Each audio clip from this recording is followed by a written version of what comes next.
8 जुलाई 1497 का वह दिन था जब पुर्तगाली नाविक वास्को डी गामा समुद्री मार्ग की खोज में निकला था। कुछ लोग इसे ये कहते हैं कि वह भारत की खोज में निकला था, किंतु यह सही नहीं है। भारत तो पहले से ही मौजूद था, उसे खोजना क्या था। वास्को डी गामा समुद्री मार्ग की खोज में जब निकला तो वह 20 मई 1498 को केरल के कोझिकोड जिले में कालीकट गांव में जा पहुंचा। यहीं से 3 बार पुर्तगाली आए गए। वास्को डी गामा गांव में अपना साम्राज्य स्थापित किया और बाद में केरल में वह जा पहुंचा। वास्को डी गामा कालीकट के राजा से कारोबार बनाए रखने के लिए संधि भी की थी। 1524 में वास्को डी गामा तीसरी बार भारत पहुंचा था। वास्को डी गामा इस खोज ने पश्चिमी देशों के लिए भारत के दरवाजे खोल दिए थे।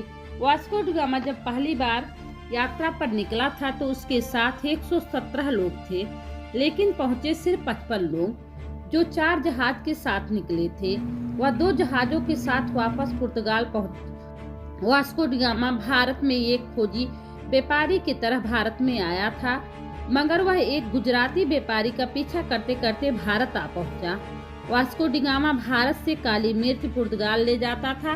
वास्को डी गामा के समय तक भारत में हरी मिर्च की खेती नहीं होती थी। हरी मिर्च को भारत में पुर्तगाल 16वीं सदी से लेकर आए थे। आज भारत हरी मिर्च मलयालम के मलाकू में सबसे अधिक बड़ा उत्पादक भी बन गया है।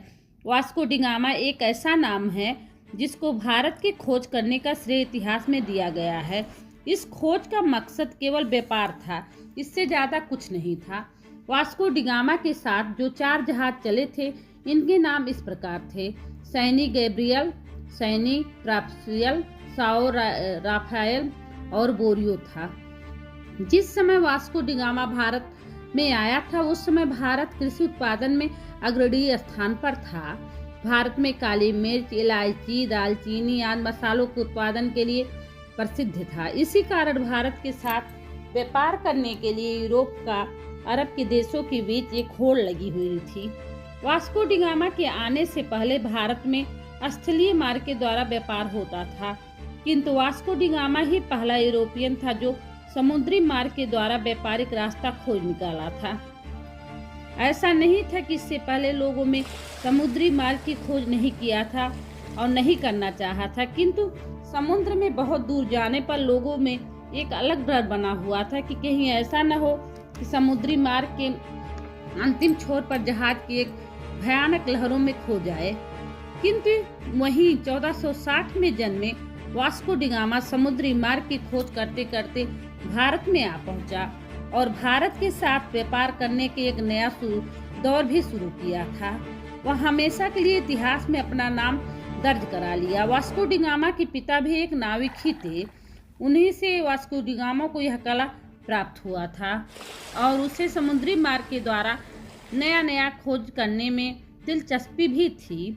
जब वह भारत की तरफ बढ़ा था तो वह सैनी गैब्रियल नामक जहाज में बैठा था और अपने छोटे भाई को सैन राफेल नामक जहाज को सौंपा था। वह अपने साथ पत्थरों का स्तंभ भी साथ ले गया था, जिससे वह लोग जगह को चिन्हित करने के लिए प्रयोग करते थे ताकि वापस आने पर रास्ता कहीं भूल न जाए।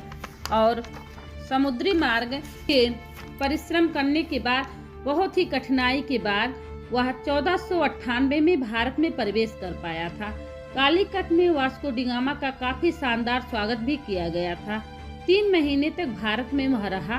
भारत के बारे में बहुत सारी महत्वपूर्ण जानकारी भी हासिल किया। इसके बाद वह पुनः 2 साल की यात्रा करते हुए अपने वतन वापस चला गया। उसने लगभग 38,000 किलोमीटर की यात्रा की थी।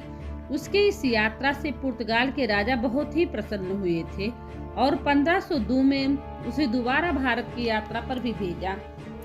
इतिहासकारों का मानना है कि वास्को डी गामा का विभिन्न प्रकार के मसालों का कीमती रेशम के साथ जब वापस अपने देश पहुंचा तो वह केवल मसाला बेचकर ही यात्रा पर खर्च हुए हुए पैसों से 4 गुना ज्यादा कमा लिया था। फिर तीसरी बार की यात्रा वह 1524 में शुरू किया। जब वह कालीकट पहुंचा तो उसकी तबीयत बिगड़ने लगी और कुछ लोग कहते हैं कि मलेरिया के कारण 1524 में के कालीकट में ही उसकी मृत्यु हो गई। मरने के बाद इसे कोच्चि में ही दफना दिया गया। लेकिन 1534 में इसको सोने चांदी से बने ताबूत में ले जाकर पुर्तगाल में लिस्बन के बेलम राजशाही कब्रिस्तान में इसे दफनाया गया। वास्को डी गामा का नाम सबसे महत्वपूर्ण समुद्री खोजकर्ताओं में भी पुर्तगाल के कई सड़कों का भी नाम वास्को डी गामा के नाम पर रखा हुआ है। भारत में गोवा राज्य का नाम भी पुर्तगाल के द्वारा ही रखा गया था। तो आज के वीडियो में बस इतना ही। आगे मिलूंगी नेक्स्ट वीडियो में। धन्यवाद।